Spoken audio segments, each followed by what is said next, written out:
E o ministro Alexandre de Moraes utilizou a ausência de mensagens no celular de Débora Rodrigues dos Santos como um dos argumentos para condená-la pelos atos do 8 de janeiro. Segundo o voto do ministro, a falta de conversas no período investigado indicaria uma tentativa de ocultação de provas. O relatório da Polícia Federal, no entanto, apontou apenas que não foram encontradas mensagens relevantes no celular da investigada. No escândalo do Master, dados obtidos pela Polícia Federal mostram que Moraes trocou mensagens de visualização única com o ex-banqueiro Daniel Vorcaro. Esse tipo de mensagem desaparece automaticamente após ser lida, o que impossibilita a preservação do conteúdo.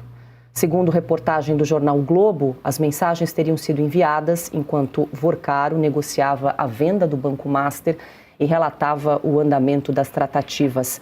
Ana, nós comentamos isso ontem, inclusive que no dia, que Vorcaro foi preso, ele teve uma troca de mensagens, inclusive com o ministro Alexandre de Moraes, uma delas ali, alguma novidade, conseguiu ter notícia ou bloquear, e o fato é que não tivemos a possibilidade de saber o que respondeu o ministro Alexandre de Moraes, porque ele utilizou esse recurso do WhatsApp de visualização única, então a mensagem se autodestruiu, mas o fato é que houve sim uma troca de mensagens. O ministro, num primeiro momento, quando Malu Gaspar publicou essa reportagem, negou o conteúdo, essa troca de mensagens com o banqueiro, mas numa segunda leva, no dia seguinte, quando ela trouxe ali mais detalhes dessa troca de mensagens, ele também silenciou o caso. E hoje a gente ficou sabendo também que eles utilizavam o bloco de notas do celular para escrever essas mensagens, davam o print, mandavam via visualização única para que ninguém pudesse ter acesso ali às mensagens. Como o Daniel Vorcaro teve o celular interceptado, retido aí pela Polícia Federal, foi possível fazer esse rastro, o caminho da troca de mensagens entre ele e o ministro Moraes. Pois é, Paula, hoje em dia, todos nós sabemos que é muito difícil alguma coisa ser apagada da internet, se perder na internet ou apagar permanentemente. Em algum lugar, algum rastro, ainda mais quando a Polícia Federal investiga ou FBI, enfim, agências de inteligência, o Mossad, é muito difícil você simplesmente deletar tudo. O que eu daria um passo até antes da gente falar sobre as mensagens do ministro Alexandre de Moraes que, se autodestruíram, São mensagens kamikaze. Vai lá, entrega o que tem que entregar e some, acaba. A pergunta, para mim, está antes disso, Paula. A pergunta é: por que um ministro da Suprema Corte do Brasil vive trocando de celular e manda mensagens de visualização única?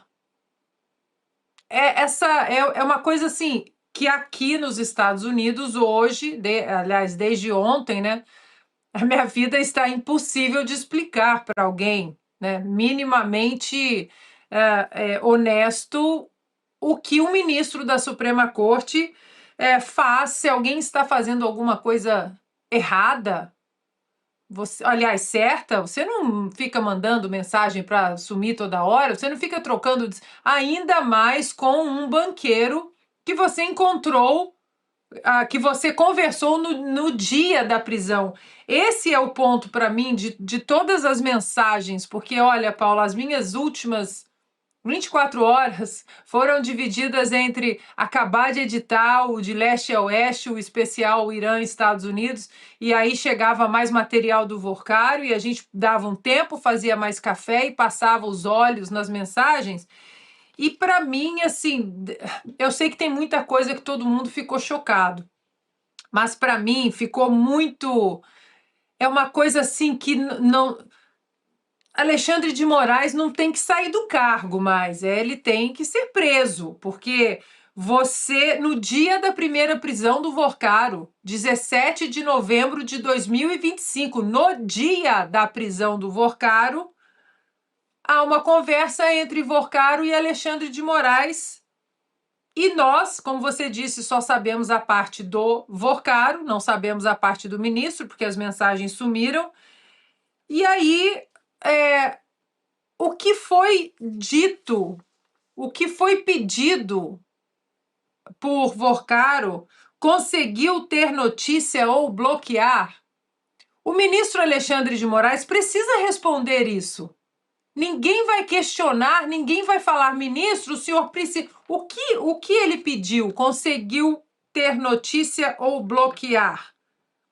O que o Vorcaro, por exemplo, queria que Moraes bloqueasse no dia em que ele foi preso? Eu comungo com vocês que a imprensa fez um papelão, a outrora grande imprensa, né? Fez um papelão até aqui alimentando essa república, não é nem de bananas mais, mas é uma república mafiosa.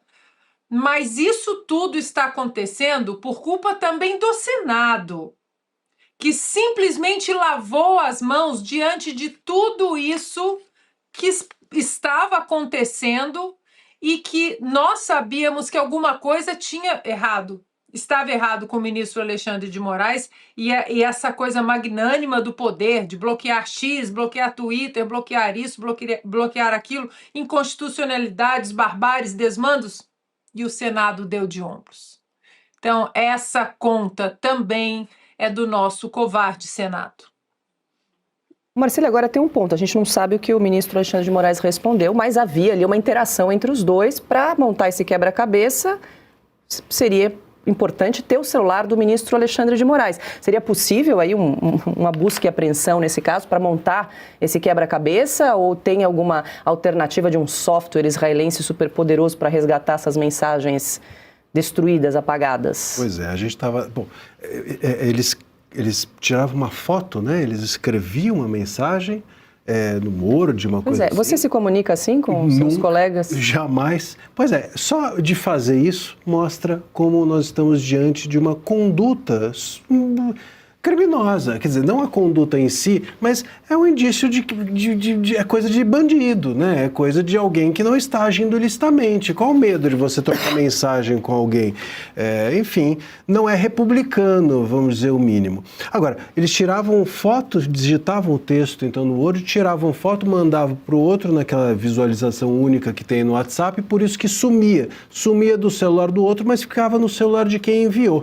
Então, se ficava no celular de quem enviou, a gente não sabe a gente sabe que o Moraes respondeu, mas a gente não sabe o que o Moraes respondeu, justamente porque a mensagem desapareceu do celular do Vorcaro. A não ser que a gente tivesse acesso ao celular do Moraes.